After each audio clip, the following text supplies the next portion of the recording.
അജ്മൽ പർഫ്യൂംസ് എന്നത് നാടൻ പരിമള നിർമ്മാണത്തിൽ നിന്ന് ആഗോളതലത്തിൽ പ്രശസ്തമായ ബ്രാൻഡായി ഉയർന്ന ഒരു അത്ഭുതകരമായ യാത്രയാണ്.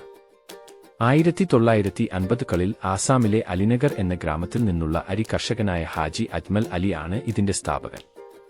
അദ്ദേഹത്തിന്റെ ദീർഘകൃഷിയുടെയും കഠിനാധ്വാനത്തിന്റെയും ഫലമാണ് ഇന്ന് അജ്മൽ പർഫ്യൂംസ്. അസാമിൽ ലഭ്യമായ അഗർവുഡ് എന്ന തൈലത്തിൽ നിന്നുള്ള ഊദ് എന്ന അമൂല്യ സുഗന്ധത്തിന്റെയൂടെയാണ് അദ്ദേഹം തന്റെ യാത്ര ആരംഭിച്ചത്. ആദ്യം ചെറിയതായിരുന്നെങ്കിലും ഹാജി അജ്മൽ അലി തന്റെ കുടുംബം ഉൾപ്പെടെ ചേർത്ത് വലിയൊരു സുഗന്ധ ഭവനത്തിലേക്ക് ഇതിനെ മാറ്റി.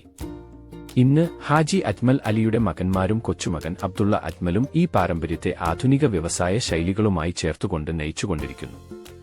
പരമ്പരാഗത മൂല്യങ്ങളും ആധുനികതയും ഒരുമിച്ചു കൊണ്ടുപോകുന്നത് ആണ് ഇവരുടെ വിജയത്തിന്റെ രഹസ്യം. അജ്മൽ പർഫ്യൂംസ് എന്നത് നാടൻ പരിമള നിർമ്മാണത്തിൽ നിന്ന് ആഗോളതലത്തിൽ പ്രശസ്തമായ ബ്രാൻഡായി ഉയർന്ന ഒരു അത്ഭുതകരമായ യാത്രയാണ്. 1950കളിൽ ആസാമിലെ അലിനഗർ എന്ന ഗ്രാമത്തിൽ നിന്നുള്ള അരി കർഷകനായ ഹാജി അജ്മൽ അലി ആണ് ഇതിന്റെ സ്ഥാപകൻ. അദ്ദേഹത്തിന്റെ ദീർഘകൃഷിയുടെയും കഠിനാധ്വാനത്തിന്റെയും ഫലമാണ് ഇന്ന് അജ്മൽ പർഫ്യൂംസ്.